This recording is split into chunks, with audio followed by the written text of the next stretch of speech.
और ऐसे में डीजल अनुदान के लिए आवेदन कैसे किया जाए, ये जानकारी इस वक्त किसानों के लिए बहुत जरूरी और महत्वपूर्ण, क्योंकि सरकार की तरफ से सूखे के हालात को देखते हुए अनुदान की घोषणा की गई है।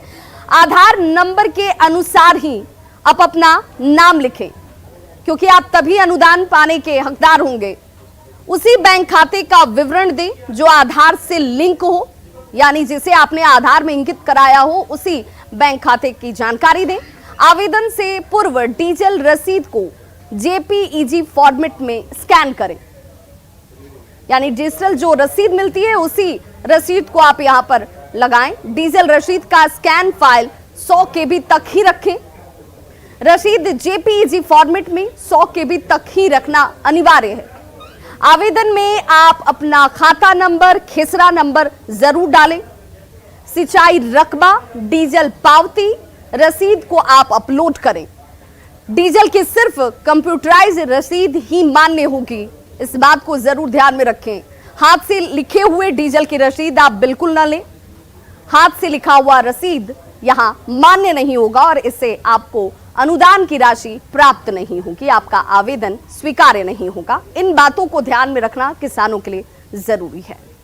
और आज विश्व टाइगर दिवस है। इस मौके पर आज पटना के संजय गांधी जैविक उद्यान में 4 शावकों का नामकरण किया जाएगा, यानी उन्हें नाम दिया जाना है।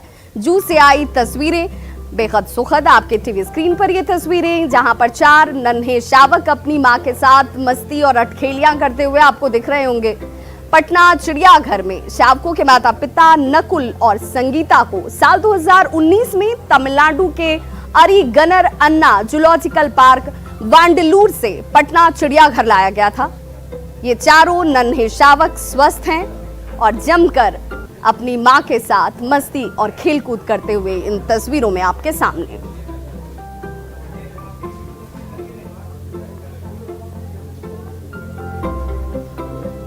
तो पटना चिड़ियाघर में ये 4 नन्हे मेहमान, जिन्हें आज अपनी पहचान मिलने वाली है, नाम मिलने वाला है, और ये वो जानकारी जिसे आपको और हम सबको जरूर जानना चाहिए। 21वीं सदी आते आते दुनिया भर में 4000 बाघ ही सिर्फ रह गए हैं। 2967 बाघ भारत में पाए जाते हैं। वनों की कटाई, अवैध शिकार, जंगलों की कमी की वजह से बाघों की संख्या लगातार घटती जा रही है।